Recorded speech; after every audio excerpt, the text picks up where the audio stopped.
Hi, so I mentioned last week that I wanted to do some specific content this week for Autism Awareness Week, all around autism and food. And I know some of the struggles that you guys are going through with children on the spectrum, or sometimes not even on the spectrum, but kind of experiencing similar issues with food that autistic kids do.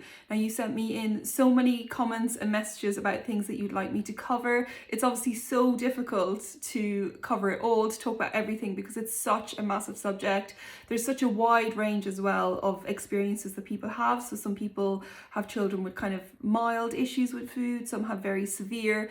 So I appreciate that maybe the advice and the tips is not going to be for everybody, but I've tried to go through them and kind of pick out a few categories that came up time and time again in your messages. So today in particular, I want to talk about processed foods because this was a really big one and loads of you asked me about it. Now, so many autistic children really rely on processed or packaged foods, and generally the reason for this is because they like routine, they like predictability in their life, and of course processed or packaged foods offer that. They're always the same size, the same shape, they taste the same, they look the same, they smell the same, and unlike homemade food, that generally does not change. So it does kind of make sense why they would prefer to eat stuff that comes from a packet.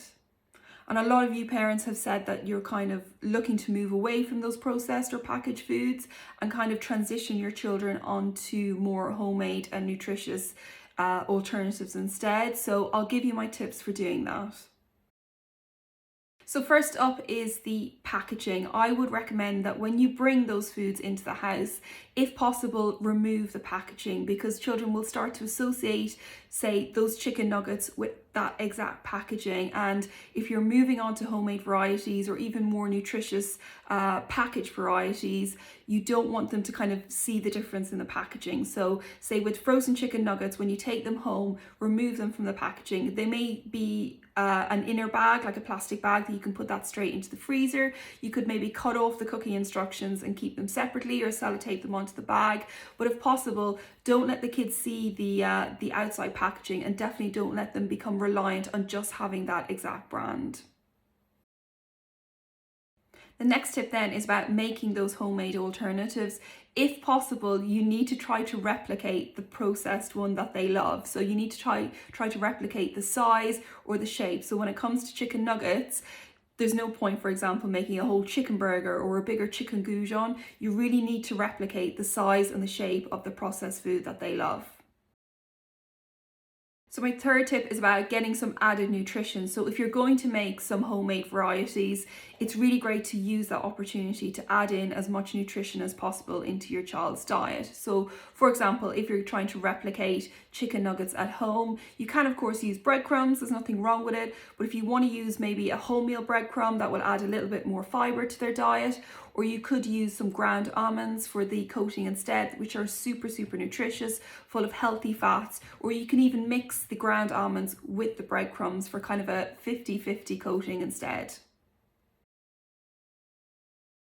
So my fourth tip is all about really slow and steady introduction. So all the advice I've given before is great, but it's not something that you can do overnight, probably to any child, but let alone to an autistic child. It's really important that you make these changes very slowly and steadily. So for example, with the chicken nuggets, if you are serving up, say, 6 chicken nuggets usually to your child, include 5 of the processed chicken nuggets and 1 of the homemade variety. And what you can do is with the homemade variety, you can batch make them, freeze them, and then you're just pulling out 1 at a time.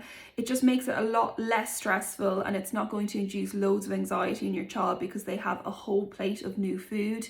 It may be that they refuse for the first few weeks to even interact at all with that homemade chicken nugget, but keep trying, keep slowly introducing them. If they eat a little bit, that's great. Next week they eat a bit more. If they eat 1 of the whole homemade, then next week try 2. Just little slow introductions like that will be, as I said, a lot less stressful. So my 5th and final tip is all about timing. If you have a child in school, I would not recommend making these changes in the evening because usually they're quite tired, they're overwhelmed, they've been dealing with so much going on at school all day. By the time they get home, they just want their routine, they want their familiar foods. So kind of in the evening by 5 or 6 o'clock is not the best time to make all these changes for an autistic child. I would suggest doing it at the weekend or in the school holidays. I would suggest doing it at lunchtime. It just means that they're less tired and you might find that they respond a lot better to the food. So those were my top 5 tips when it comes to autistic children and food and processed food. I really hope you found these helpful. If you have any kind of tips or tricks yourself regarding this, please do leave them in the comments below, because it's really great that we all kind of learn from each other. And yeah, I'll see you tomorrow with another video.